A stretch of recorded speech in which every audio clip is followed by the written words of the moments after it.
In a faraway place, there was a woman who lived in a mountain. She was a witch, and she knew people were afraid of her. Sa balay ko katsada, diyan ko ngayon sa bata ko daw uwitan ko una o pagkaon. Ayaw kadlok, amigo ko. Manong nara ka diri? Nganong dili ka mo gawas?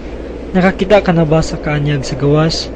Kabalo ka, naidaghang kahoy sa gawas, mga hayop, para sa isda, langgam, baboy, ug daghan pang uban. Naboy bulan ug bituon panahon sa kagabhion. Daghan kaayong mga butangan naa sa gawas nga dili nimo makit-an diri sa sulod.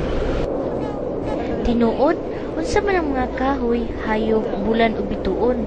Kahoy ug hayop mo'y naghatag og kaanyag sa kalibutan, ug ang bulan ug bituon mo'y naghatag og kahayag panahon sa kagabhion.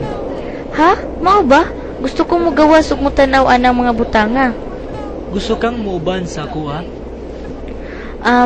Mukuyog ko nimo aron makita sad ko sa mga butang nga wala na ako makitaan diri sa sulod.